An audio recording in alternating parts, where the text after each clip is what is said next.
Ladies and gentlemen, presenting the Professor Greg Dooley and the Pundit Steve Clark. Men, take the mic.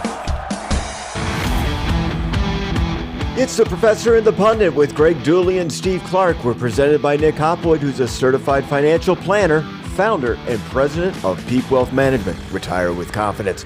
We highly recommend going to Nick's website at peakwm.com.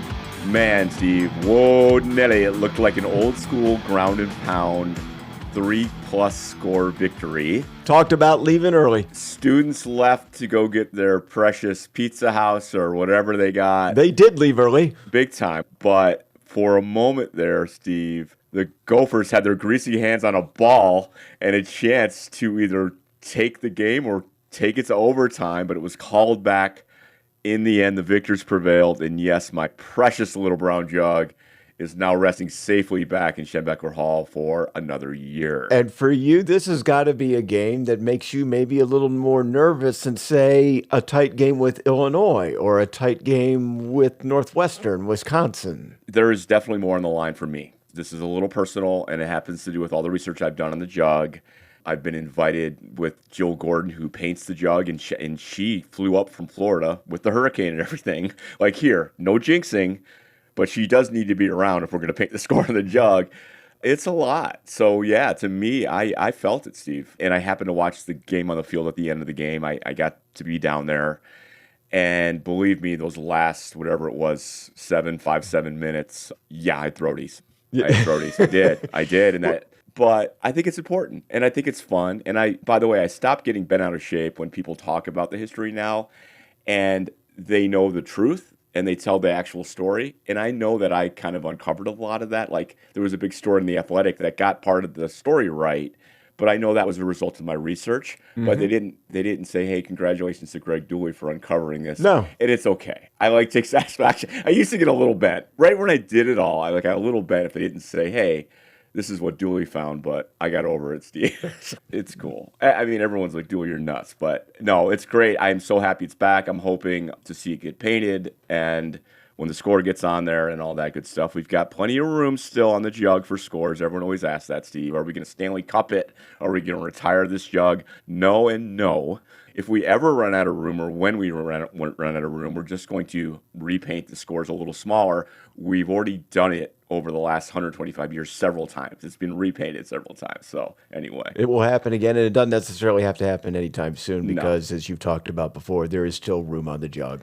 That's right. So I'll get a good look at it here soon, Steve, but we got to talk about the game. It was interesting. Let's just say it's the same final score as the USC game, 27-24, but a different feeling kind of coming out of that. Once again, it seemed like Michigan started out strong, and then both sides of the ball had a poor second half, but then found a way to win it in the end. And a lot of the attention is going to be focused once again on Alex Orji. And in my mind, you don't go from playing chopsticks to Rachmaninoff in just a week. Except Bill Murray did this in one day in Groundhog's Day, Steve. If you recall correctly. Now, those circumstances were a little different, but yes, we understand your point. I'm not sure I'm going to break that one down, but you should not expect Orji to be a good passer in a single week. What I did see between game one and game two for him was that the quarterback did start throwing the ball past the line of scrimmage. Orji threw in the middle of the field. He completed passes down the field. Last Saturday, 10 of 18, 86 yards, a touchdown, a pick, and a 102.9 rating. The week before against USC, it was 7 of 12, 32 yards, and an 80.7 last week. He took only one sack. He protected the football for the most part, chose not to force things, decided to live for another day. He also got 2 first downs on his feet with third and long situations. I think one was 3rd and 9, the other was 3rd and 15. To me, it's not worth necessarily bragging about, but to me, it's progress in a second game. Yeah, and that run threat is making a difference. There are, like some of those post-game videos you're seeing, you clearly see that they had a linebacker keying on Orji to see what he was going to do, and it caused some disruption in their defense. It will continue to do, but there was progress. That's what we wanted out of this game, was progress in the passing game, and it was there. You go from no completed passes that were thrown past the line of scrimmage to throwing one 6 yards down the field that was caught. 9, 12, 15 even. And these are things to lift upon. Does that make you the 5th or 6th best quarterback in the Big Ten? Not even close. No, it's not even close, but it is progress. And if you can get that type of progress from week 2 to week 3, maybe it needs to accelerate a little bit more as time goes on. Then, this is part of Michigan's offensive fate. Kalel Mullings. This is big because we asked the question last week, is he now RB1? And he is clearly RB1. 24 carries, 111 yards, 2 touchdowns, 4.6 yards per carry. Edwards just 9 carries for 34 yards, 3.8. So the 3 yards per carry compared to 4.6, that's not the huge gap that it was going into the game. For the season, it was 8.1 versus 4.5. But I think it's the right move. I think Mullings has earned it. I would make sure Donovan gets his carries and a chance to impress. And both were on the field at the same time for a number of plays, which is what a lot of people wanted to see. Yeah, tons of people wanted to see, and I believe he got a couple catches too. Want to see more of that, getting the ball to Donovan in different ways. But 100%, Steve, no one would disagree with you. Mullings earned the number 1 spot. He's RB1 right now. He was critical. We'll talk about the end of the game, but he also covered the ball in the second onside kick to effectively end the game. There was a little bit of work to do, but you know what I mean. Colson Loveland was the team's leading receiver. He had 4 catches on 5 targets in a real limited role. In fact, I barely noticed him on the field when he wasn't making a grab. So with each completion that he got, you could see he was in pain and not 100%. So they're going to be playing next Friday at Washington, and then you'll have the bye week, and then hopefully he'll be 100% in a few weeks. But right on. Defensively, they had 5 sacks. 2 of them were by Mason Graham. There were 9 tackles for a loss, and there was no Will Johnson Saturday, which kind of answers my question about last week when they said, he could have come back in the USC game. I said it would take a really tough individual to coach that the doctors clear you and not to put him in the game in that sort of environment at the end. I basically said, we'll see how it goes this Saturday, and he didn't play. So no Josiah Stewart on the edge either. Do you think there's any chance that he could have played if this were a bigger game? Will Johnson, we'll never know. Nope. But I wonder with the signals and things like that if he could have gone. No Josiah Stewart, who's just been such a disruptor on defense too. And I think we got to remember that. It was really bad in the end, but frankly, 2 of our top 3 defensive players weren't out there. And obviously, Will Johnson effectively cuts off a big part of the field. Would they have made that comeback? But they did give up the points, Steve. They did give up the points down the stretch. And for those who stayed, we got a little bit of a fright there. 21 points in the 4th quarter. That's a really hard number to swallow. Minnesota started to protect Max Brosmer, their quarterback, for longer. And when he had time, you could see that he was dissecting the defense. However, there were some bright spots for Michigan's defense. How about Zeke Berry and stealing that ball away from Minnesota's best receiver, Daniel Jackson, deep in Minnesota territory? Yeah, I wonder if he was inspired by the guy stealing the ball from Kenneth Grant. Some people said the play should have been dead or done. Sure. Whatever. He made a fantastic play. And even on that incredible catch, I know they called pass interference, but he was so tight on that receiver. He's doing little things that I noticed, like sealing the edge. Boy, he's really elevated his game. He to me, is a huge surprise just how much he's done on defense. And Jair Hill has been they've been calling his number all over the place, making plays all year. So there were some problems with the second cornerback position, no matter who you put in. And then as it turns out, both those guys have to be at both starting corners. And I believe they played all the snaps from what I could tell. They weren't really substituted in. Jair Hill's interception, I mean, man, that's going to make the season highlight reel. Yeah. I mean, that he was behind, not even looking at the ball, and he blindly turning around to see where the ball is, and it's right on top of him, and his instincts to grab it, position, and still get a foot in bounds. Again, another questionable thing, but the call stood. Wasn't confirmed, but the call stood. It was an interception, and it was just, I just thought it was an impressive athletic play. So that's what you want. If you're not going to have Will Johnson, our other guys stepping up. So we're better for it, but there's no doubt, Steve, we are a much better defense with Will Johnson, with Josiah Stewart. They weren't out there. Ifs and buts, cannies and nuts, is what we used to say. There's a lot of that going on. The fact is we did give up those 3 touchdowns and almost let the game slip away. But there were bright spots. So Let's get into some of those, man. Punt block? Huge. Huge. People forget about it, right? Huge punt block. So Zavada's clutch kick that we really needed to have there at the end of the game. And again, Mullings for securing, again, the second onside kick. I think they're going to look at the film on the first onside kick. And by the way, their kicker did a beautiful job of executing both, really, with the way he kicked it. And you got to count that roll and the unpredictable jump on it. They did a nice job with that. There's such a difference between winning and losing. We all know that, feel that. This would be a different conversation if Michigan had lost that game. But we keep the jug. Obviously, that's a big one.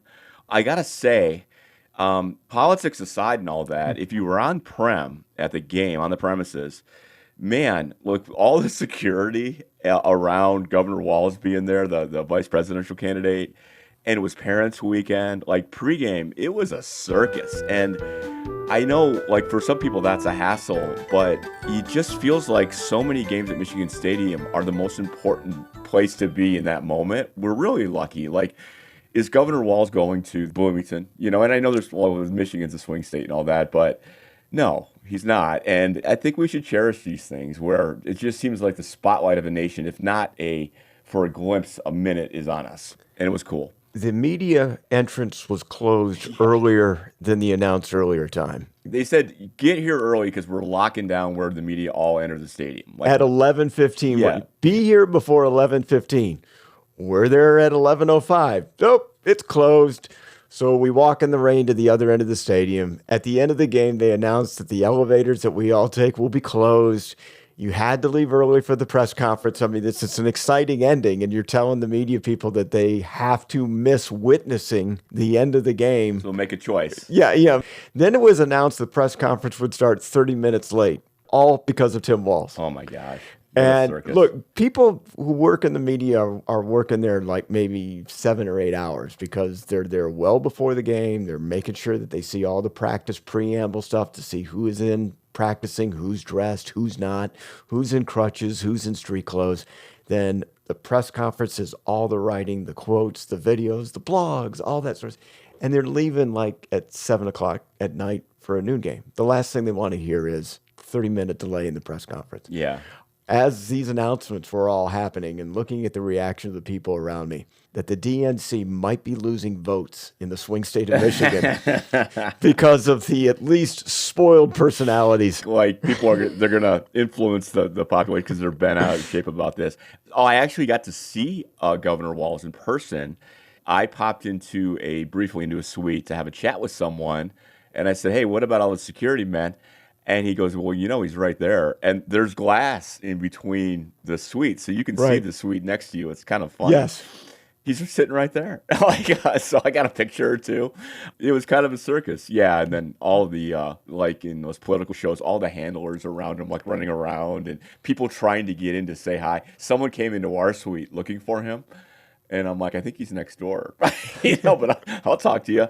We noticed people from the opposite corner of the stadium with binoculars staring down. Now, these are up on the rooftops, so I imagine there's Secret Service people. Oh, I got you. And I noticed there's this guy just wearing binoculars the whole time, and I thought, I wonder if there are people with binoculars watching the guy with the binoculars because his role is so important to make sure he's doing his job.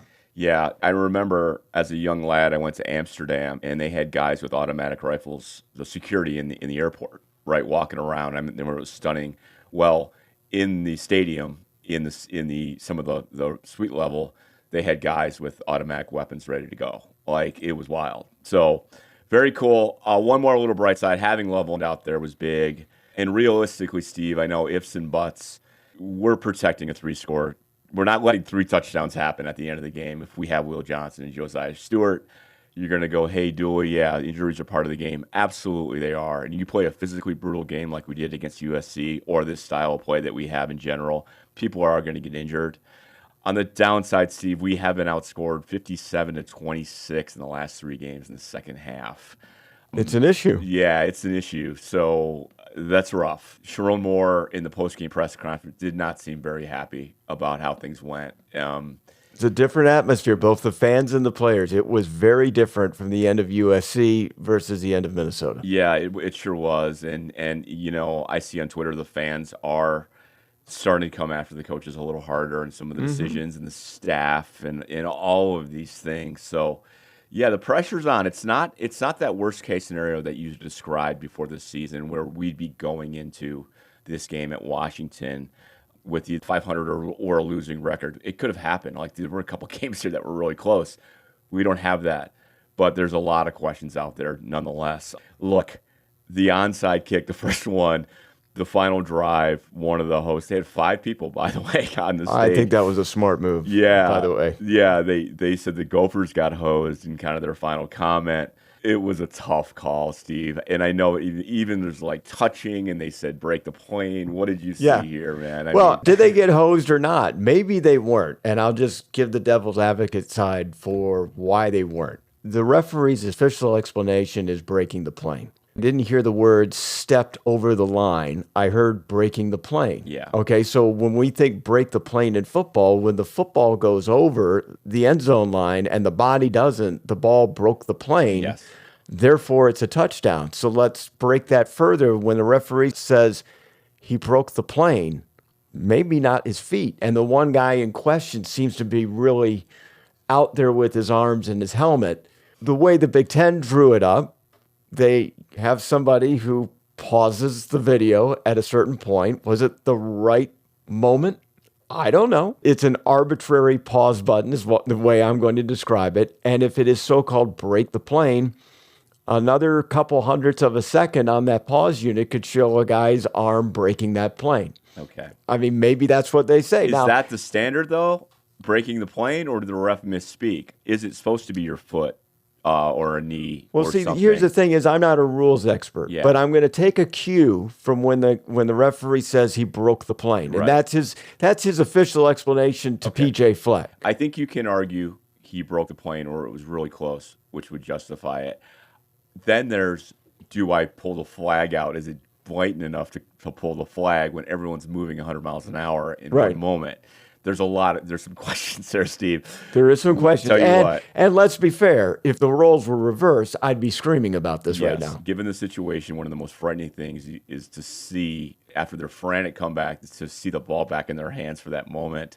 And I saw some confusion on the field, and I saw the Michigan players reacting.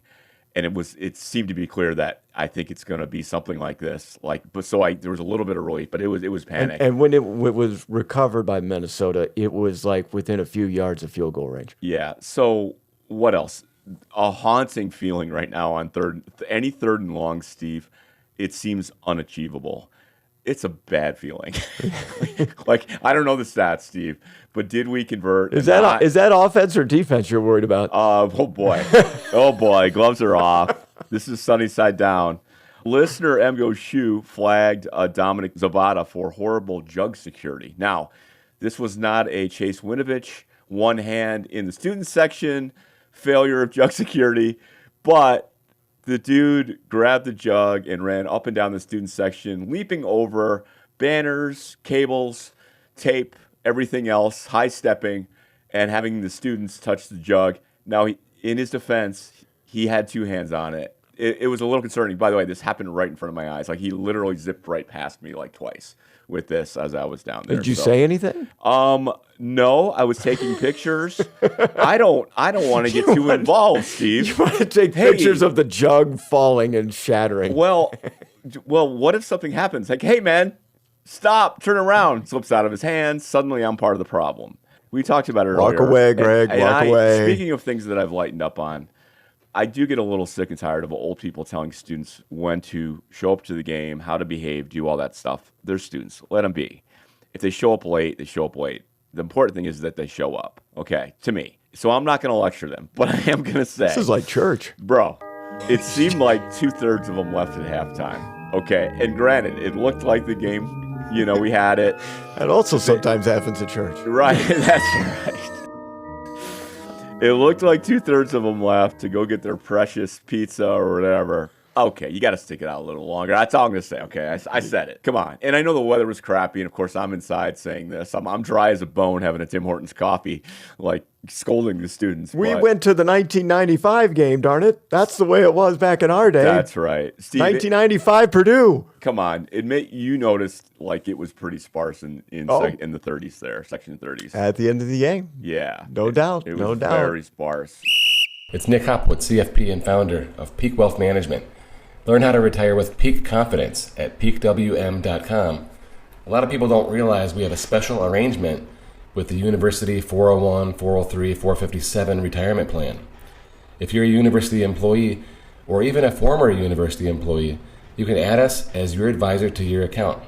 And my bet is that we can help you optimize your situation, especially when it comes to taking advantage of the mega backdoor Roth option with the 457. If you're highly compensated, I can show you a way to contribute over $60,000 per year to the university plan. All right. So, hey, I wore my Peak Wealth Management hat, my shirt at the game on Saturday, and I got a couple people asking me, what's this about? I've seen that logo before, and I actually got to tell them in person. But speaking in person, I did my talk at the observatory on Thursday, a little bit of college football history, a little jug history. And so thanks to everyone. And we had a bunch of listeners reach out. Steve, I shared a couple notes with you. Lots of love for this podcast. Got to shout out Ira, Stevie D, Jamie, Alejandro from 24/7, Sam from M Live, my guys from the Bentley Library, Greg Kinney and Brian Williams, who were there, and many, many others were showing up. It was really cool. From what I understand, there is kind of the raw footage that's out there, but they're going to produce, Steve, a video. They're going to clean it up and produce it out there of the talk, of the lecture. So it'll be out there very soon, and I will share that on mvictors.com and everywhere else. But again, one of the nice things at the pregame, at the countdown to kickoff, at moments like this when I'm out there in public, is all the love for our podcast. It's pretty sweet. That's fantastic. And heard that the listeners are upticking just a little bit. Our followers are going. Yeah, we got a bunch of new followers. Thank you. And if you're brand new, all our old episodes are out there. If you want to catch any of them, catch our vibe. We love to hear from you. Easy to find on Twitter. And otherwise, just spread the word if you really like this. We've been getting so much good feedback. So thank you to all the new followers on Spotify, especially on Apple. During Michigan State Week, at the end of October, you'll be doing a chat with the Lansing Club. Yeah, I'll be up at the U of M Club of Lansing. So if you're in the Lansing area, you want to see me, you want to see us in person, I'll be up there doing a brief chat to the U of M Club of Lansing. I'll have more details on that in the future. We do have to follow up on the Emden saga because, Steve, the bidders for the Emden retail space and their inventory, it's complete. And it is a company that some of you might be familiar with, Rally House. So it will not be Walmart, and they will not rename the retail places on State and Main Walmart Wolverines to our chagrin. Thank goodness. So Rally House is not the official store. It's still Legends, right? Yeah, Legends bought like the Emden.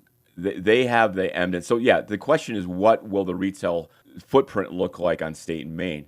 I think there is a possibility. There's a weird thing that they can still call it or will still call it Emden. My guess is, though, they'll change it to Rally House. But will it be Rally House material versus Legends material? Will Legends material sell some of their items to Rally House that they would normally do through Emden? That's a great question. The license, it's a great question. It's all licensed, Michigan licensed stuff where the arrangement, if you sell it, is probably exactly the same. That's a great question. What does the contract look like? Just there's some places when we've done our Michigan shopping, Greg, there is some grade A, and then there is grade B, and then there is, household every day.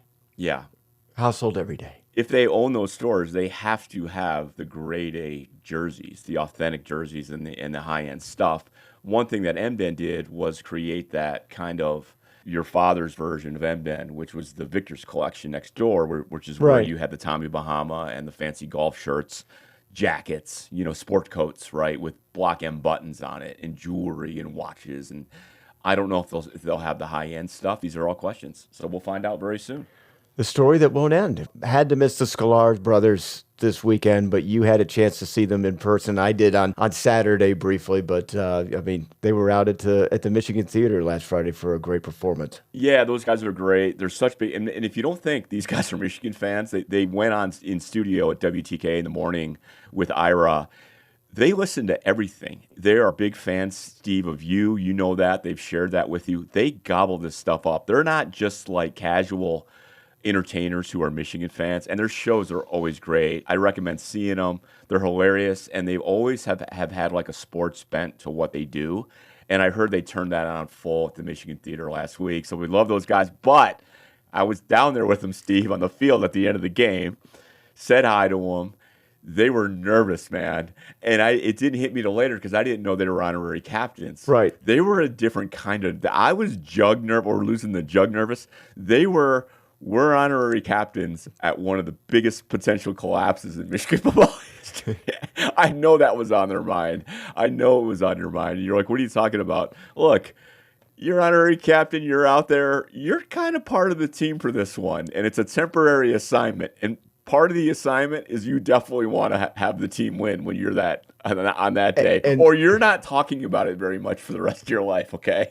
Because it's a one-in-a-lifetime moment. You're probably not proudly tweeting out that we were the honorary captains if we lose this game. Am I right? 100% agree. They spoke to the team Friday afternoon. And it's one thing, you just don't be stand-up comedians and do your routine in front of the team. No, you're actually trying to be a motivational being coach. Serious now. Yeah, and they shared with us Saturday some of the things they said that thought that worked and did real well. This is, of course, when Michigan was up by 21 points in the fourth quarter. Early in the fourth quarter when we were talking to them. They were sharing the highlights and of their pep talk. Very, very proud of it. And why not? And you're up by 21 points. They leave. And all of a sudden, Minnesota starts scoring. This just makes my point. I didn't know that. And I knew they were up there with you guys because I saw the picture. They were proud of their influence on the game. That almost all came crashing down. We did have a little moment, a funny moment upstairs, Steve. I happened to see our athletic director trying to get to where he needs to go upstairs and was told by state police, you can't come this way. Stopped. Dude, how did he handle that? He didn't do a honey. Do you know who I am? Yeah, do you know who the hell I am? Now, Ward is a big, imposing guy. He twisted his head a little bit, but he did. Like a dog? He stayed. No, it's like tilted? No, it wasn't like, what are you talking about? It was like, I'm going to patiently wait here a second. Somebody came running up and goes, they're clear, they're clear, they're clear. Like they have a Secret Service button. No, they're good, they're good, they're good. He was, to his credit, almost any one of us would have said, dude, I'm the athletic director. Like, so you see all this here? I run all this, He did not say a word to his credit. So anyway, I thought it was pretty cool. All right, what else, Steve? We do have a big one coming up. Strangely, our first road game after 5 home games in Seattle in a Big Ten game. 5 home games in a row. That means there's more road games in Michigan's future than home games left in their schedule. They're going to have the countdown to kickoff at Monty's, which is always a fun place to do. We've always had a good time there. They have great food. It's a cool hangout. But if you're in the area, Monty's, I think it's in Ann Arbor. It's a great place if you want to catch the show live in kind of a cool restaurant atmosphere and then watch some of the game. Packard Road, just east of Platt. Got it. On the south side. Cool. In the old locations of Banfields, the original Banfields. There you go. Old school. So that's where you're there. That will be the Washington game set up. We'll talk about Washington, their opponent, real quick. They are 3-2 on the year. There's no impressive wins on their schedule, but 2 very, very close losses. They lost the Apple Cup to Washington State when they had 16 penalties, Greg, and failed from 4th and goal at the Washington State 1-yard line. And that was after a pep talk by the Sklar brothers. Go ahead. Then last Friday night, they lost at Rutgers 21-18, but it's how they lost once again. They had 3 missed field goals, a blocked field goal of their own that was nullified because a redshirt freshman player went out to the field to celebrate the blocked kick that they had. Did not know the play was dead. He became a 12th man on the field, even though he had no part of it whatsoever. And the blocked kick was nullified. 5-yard penalty gave Rutgers a first down. In the very next play, they threw for a touchdown. So in a 21-18 game, in which that mistake cost you 7 plus 3 other field goals. I mean, Washington moved the ball between the 20s effortlessly.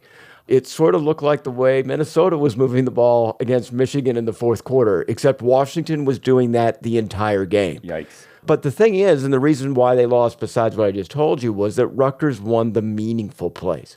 Rutgers' offensive coordinator was trapping Washington into running play calls that they wanted them to run. So just for an example, when you have two high safeties as a defense, you're giving them a look that says somebody like a tight end can run into the middle of the field between the two safeties and get the first down. That was the look they wanted Washington to see. Washington took the bait. They lined up as a blitz, so a linebacker was down in blitz, and he backed out and covered the tight end. And pre-snap, it looks obvious. Throw to my tight end on a go route up the seam into the middle of the field. Oh, once I snap the ball, he's covered. There's still a blitz. What the heck do I do? I'm screwed. And Rutgers did this to Washington numerous times. Oh, boy. And so on big plays, things happened. There was a wide open receiver in the end zone. Washington failed twice to score within the Rutgers 2-yard line. They went for it on fourth down. There was a guy completely open, and when he threw the ball, the linebacker for Rutgers skied like with a 50-inch vertical or something. It was amazing feat, and he just had enough finger on the ball to move the ball in a different direction, and a wide open guy was sitting there looking at it going, how did it not get to me? Oh, boy. Rutgers made the winning plays, while Washington made all the plays that didn't matter. The Huskies have 11 new starters on offense, as everybody's talked about since the preseason, 9 new starters on defense.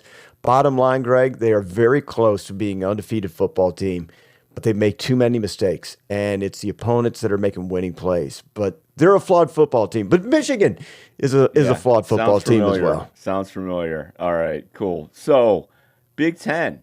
A few highlights, Steve. What was the game of the week for you? Illinois, Penn State, because I wanted to know how good Illinois was and whether Penn State was any type of fraud, because the way I know Penn State, they look like a top 10 team all the time until they play another top 10 team, and then they don't look so good. And the Fighting Illini went into Happy Valley, a night game, a whiteout. You're familiar with it. With the crowd at its noisiest, Luke Altmaier from Illinois guides them straight down the field for a touchdown in the game's opening drive. And then you know what happened to Illinois? They didn't score again. Yeah. Impressive. Yeah, it looked like a great atmosphere as usual. It's so tough. But they look really good, though. Illinois does. But what do you think about Penn State? Better. Penn State's running back duo of Nick Singleton and Katron Allen were dominant. 7 sacks by the defense. And despite the loss, I think Michigan's going to have its handful with Illinois at Champaign-Urbana on October 19th. That's just 2 Michigan games away. That's going to be rough. Speaking of rough, Ohio State did what they do when they go to Michigan State in recent years and blow their doors off and just show out their speed and then take off the gas a little bit. And they did it again. They look really impressive. You look at that game, minimum 10-point underdog against Ohio State. I don't know. We just do not seem like the same caliber football team. No, and 10 points was where it was as the season began. After the Texas game, it went down to a much bigger figure. And I think we can agree that Michigan's making progress, but they've got to make a ton of progress to beat the levels of an Illinois team right now, an Indiana team that's also going to be on their schedule in November, and of course, Oregon and Ohio State. So count the wins. Yeah. Count the wins while you still can. They're 4-1 right now. Northwestern is on the schedule. That's 5. And it seems like such a downer feeling, but you got to start counting the wins because it's going to be challenging to get wins 6, 7, and 8. Yeah, I'm glad State's at home. It seems certainly manageable, but you never know because in that game. But then you got Indiana, 5-0 now. Their coach, Kurt Cignetti, is an absolute nut. He's funny. He's weird. He's Harbaugh weird, but in a different way. I'll figure it out. We'll keep watching these clips of him. He's lightening up just a bit. Yeah, they're he must be something in front of those players. They're 5-0 though, and this is the first time since they went to the Rose Bowl at the conclusion of the '67 season. They're good. November 9th, Steve, I'll be there. And at the beginning of the season, it was like a joke. We're going to come down here and watch Michigan crush Indiana again. It's not going to happen. No, I mean, it's not going to happen. Now, we may win that game, but it ain't going to be this ain't your old Indiana anymore. So this offense explodes like Calvin Wilson's offense did last decade. They're averaging nearly 49 points per game, only 13 on defense. That's the second best margin in the Big Ten right now. Indiana with a favorable schedule. The Hoosiers host Nebraska October 19th as their first real challenging game. Then Michigan on November 9th. I think Ohio State's on their schedule. They'll lose that one. But if you go through the Big Ten season with only one loss, there's a very good chance that you might be playing in the Big Ten title game. Amazing. All right. Everyone was talking about the crazy Georgia-Alabama game, Steve. Did you catch any of it? It's a little past my bedtime to catch that. Afterwards, yeah, I gave up on it. I wanted to see more Alabama-Georgia than I wanted to watch Penn State-Illinois, but I felt like I needed to watch Penn State-Illinois because I want to get a better grip on the Fighting Illini. And once I saw that Alabama was up 28-0, I occasionally peeked in, but even after that, I gave up. And then I found out later that night that this was one of the most epic fourth quarters in football history. Georgia essentially did make the comeback from 28-0 down and did so with a barrage of touchdowns that Minnesota almost did to Michigan. Unfortunately for the Bulldogs and their fans, they lost this game epically twice. At halftime, they're thinking, we're done, we're toast, I'm sick to my stomach, I can't believe this happened. Then Georgia makes the comeback with 2.5 minutes or so in the game. They take the lead, Greg. They take the lead. They start to believe in it, and then it took one play for Alabama to retake the lead. Incredible catch and run by that receiver. Everyone's talking about him. Incredible. When you have those moments in current headlines that reach multiple of my classes, you know everyone's talking about it. And I'm talking about, Steve, the headline with the UNLV quarterback, Matthew Sluka, basically quitting his team because of what he claims was a failed promise of NIL. And basically doing it before the fourth game where he were to burn his red shirt. But again, this is not a team that was struggling like we saw with Michigan State, where they were worried and there were some things that happened last year. But that team was a mess. This was a team that was winning, and he left, so it made a little difference. But as we find out, there's a little more to the story here than just a broken deal and a player getting. There's more in play here, and there's probably more in play than we know. UNLV, as a program, was a team that just a few years ago was considered one of the 10 worst teams in college football. But they're playing in Vegas. Nobody wants to actually play college football out there. They're going through a whole bunch of coaches.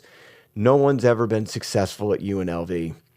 In a very short period of time with their newest coach, they've taken that reputation out of their head, out of everybody's head who are paying attention to college football. And this is a team that is being wanted by another conference in the newly imagined Pac-12.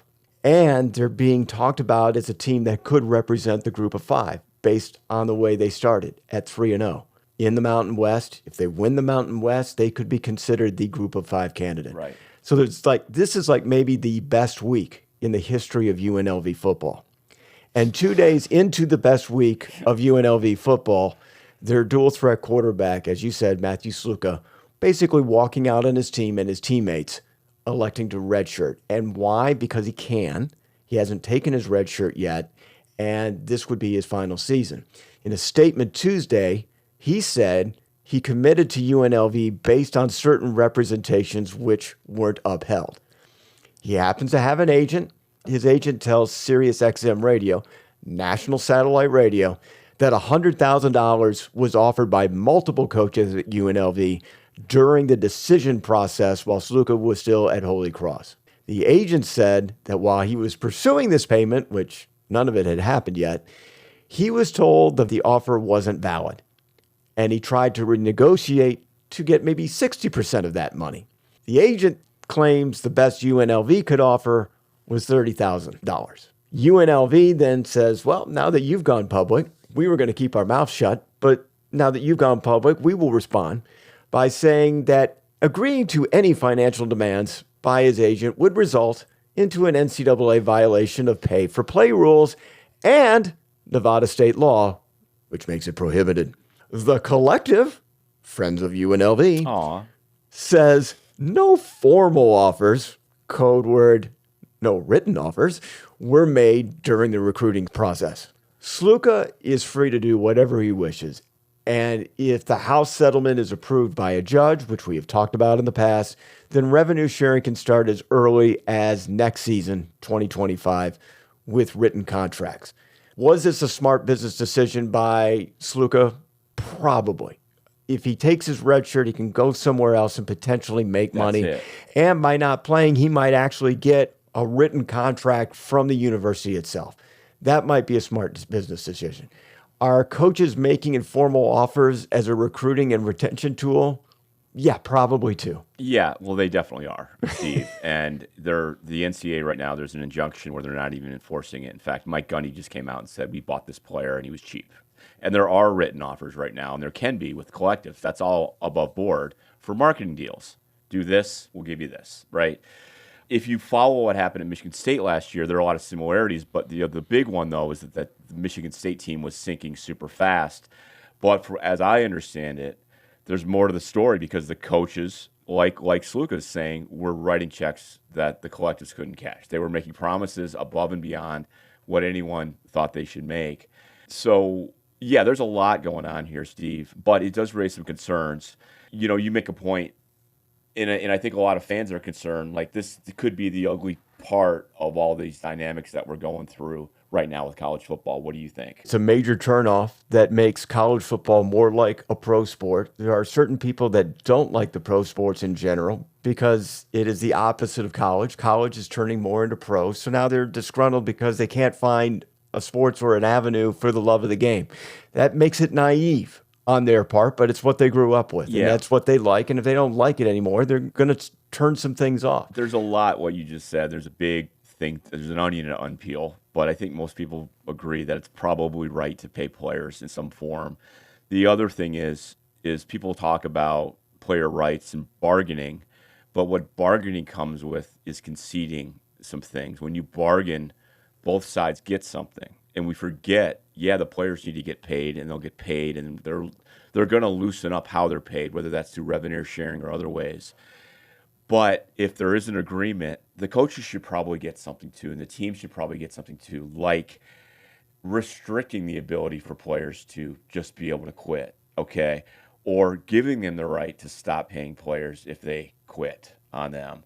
Having a third party be able to adjudicate some of these situations where there are disagreements, where the coaches and the teams can have a say in this, maybe restricting or at least controlling the ability, some of the freedom with the transfer portal.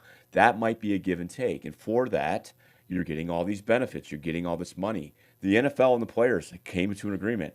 There are some things that are really rough on the players that they've agreed to in the NFL. But the other side of that is a lot of money and a lot of things they've given up for that. So we'll see where it goes. It makes you wonder that it's sometime down the road that a college football or basketball player might have a buyout or might have a penalty for transferring. There's a penalty, there's a buyout, there's rights to the parties that are paying them, whether that's the conference or the teams. And they probably should. And it might satisfy some of the people with all the craziness. It won't satisfy people that this is turning into the NFL. That's what it's moving toward. Well, Matthew Sluka was a one-member strike.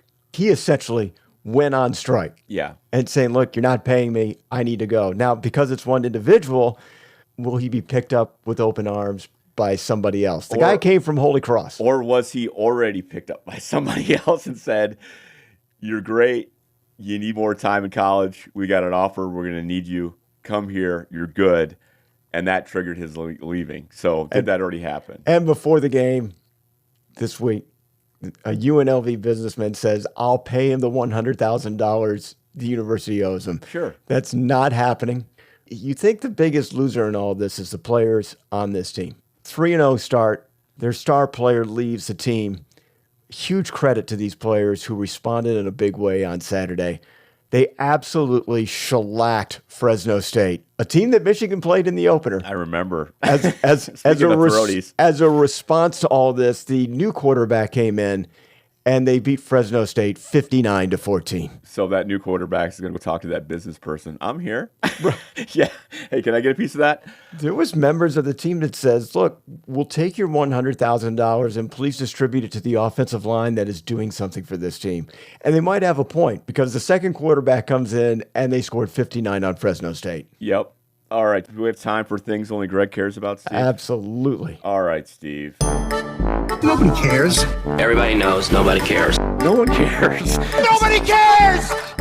I care. I was hoping to see Big Gretch, our governor, there at the game. I figured she'd be there with Tim Wallace because I have a bone to pick.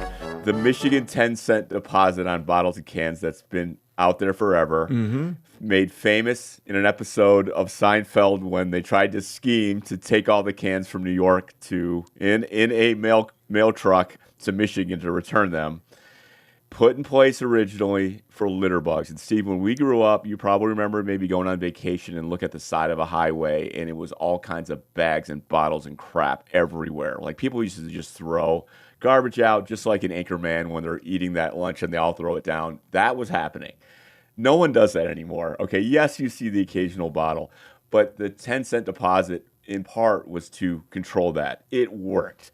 But now, Steve, it's a tax. It's a tax on people who don't want to take the time to take back disgusting cans and bottles, especially on Saturdays, Steve. So to me, it's a tailgate tax. Come on, Big Gretch. Waive that 10-cent fee, and it's BS. Counterpoint. I see a lot of people who need that 10 cents. You know, night games, they're in the middle of the night in cold, wet, unlit areas, picking up stuff that who knows what else is inside those cans and bottles, Greg. They pick them up anyway, and they diligently take those shopping carts that are just kind of left around the city. There should be a shopping cart tax because there's shopping carts littered all over the roads, too. They go to these places. Added a shopping cart tax. They just go to these places only to find out there's a $25 limit per day at a particular store. So you know what they have to do, Greg? They have to roll those carts out to another grocery store that has a $25 limit to be able to have a little bit of money for gas or something that they need. It can't be costing them too much if it's a 10 cents tax and they're not willing to take it back to the store. So I'm with you, Steve, and I do respect the people who grind and do that. But it's true. There's that. I think that is the best point. That there are people who are grinding and going through the trash to return them. It's a fair point. I think there's other ways to help those people, Steve. Come on, Big Stretch. Open up some of these lanes too that are closed and get rid of this construction. But after that, the 10-cent deposit in Michigan, we don't need it anymore. Well said. But you know what I do need a reminder of, Steve? Are we still the reigning national champions? Greg, Michigan football. It's fading. No, it's not fading. It's fading. It's still strong. They are the reigning national college football champions. Go Blue, Greg. Go Blue.